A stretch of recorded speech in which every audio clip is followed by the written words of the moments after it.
It happened very close to the World Trade Center site, pretty close to the New York Stock Exchange and Wall Street in Lower Manhattan. It actually took place on a very, very busy road, which is almost like a motorway or a freeway. In New York, it's known as the West Side Highway, and it runs north to south on the west side of Manhattan and borders the Hudson River, which of course is the border with the next door state of New Jersey. And running along that very busy, very fast road is a cycle path, which is very well known by New Yorkers and very well used, particularly at the weekend. And what happened today at around about 3:30 Eastern Time, which is 19:30 GMT on Monday, was a rented white flatbed truck from the Home Depot, which is a national chain of stores here. It's a home improvement chain. The truck was rented from there. It barreled its way from north to south along that cycleway for about 20 blocks.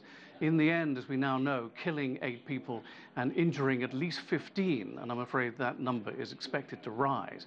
Well, the truck continued on its way down the cycle path until it crashed into one of the recognizable yellow school buses that they have in New York and indeed all over America, crashed into the front of that. 2 adults and 2 children were injured at that point. And then the man who's been named as a 29-year-old living in Tampa, Florida, and also with an address in nearby New Jersey, is said to have jumped out of the vehicle that he was driving, brandishing 2 handguns. One turned out to be a paint gun, the other one turned out to be a pellet gun. But that was enough for a policeman who'd been assigned to the area to shoot him in the stomach. Now, he did not die. He's in hospital at the moment in an unknown location, being treated and is expected to survive. But according to eyewitnesses, when he jumped out of the van, he shouted, "Allah al-Akbar," which is Arabic for God is great.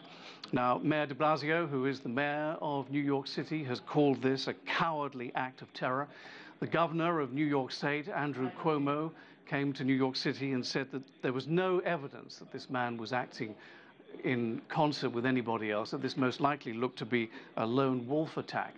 And then within the last hour or so, we've heard from the White House. We were told that President Trump had been informed and was being kept in close contact with what was happening here in New York City. And within the past hour or so, he has issued a tweet, and we can put that on the screen. President Trump tweeting, "In New York City, NYC, looks like another attack by a very sick, deranged person. Law enforcement is following closely," and then in capitals, "not in the USA."